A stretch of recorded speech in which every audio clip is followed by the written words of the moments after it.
We're going to go over sternum. Sternum's two views. You're going to do a lateral at 72 inches and RAO at 40 inches. Dressing instructions for the patient would be everything from the waist up off, including necklace and bra. Put the gown on so the ties are in the back.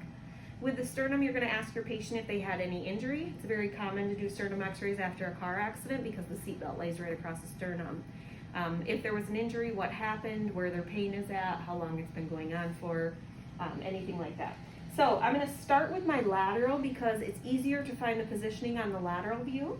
So I want to make sure that I'm in transverse descent, make sure that I have the correct bucky selected, and I'm going to go into 72 inches.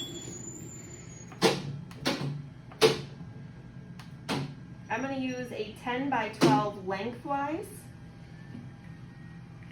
for these.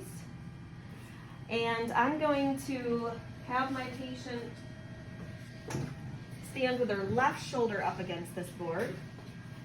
I'm going to make sure that they're truly lateral, that there's no rotation. I'm going to have you bring your hands behind your back for me, roll your shoulders back, and then I'm going to center 1 to 2 inches inferior to the chest wall. I'm going to lower this down just a little bit. I want to make sure that I have an inch of light above the jugular notch.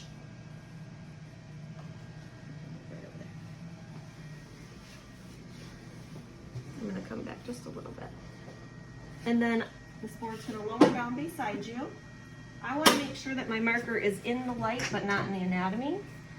And I would have my patient hold nice and still. And I want to expose on inspiration so that it's bringing the sternum out away from the wall. So take in a nice big deep breath for me and hold it. Good, you can breathe. And then for the next one, you can go ahead and relax your arms. I'm going to have you turn and face the board for me. I start in a PA position. I'm going to bring my machine into 40-inch SID for this one.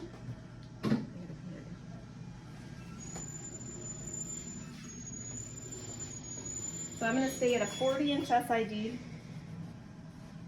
My height doesn't need to change. I just need to change my collimation back to a 10 by 12 lengthwise. And what I'm going to do, get as close to that board as you can. I want to put my patient into an RAO position. I'm going to make sure that they're centered on midline, and then I'm just going to rotate them 20 degrees until, again, I'm an inch off the upside. And then I would mark my right marker on the right side because that's an RAO. For this one, the breathing instructions are a breathing technique.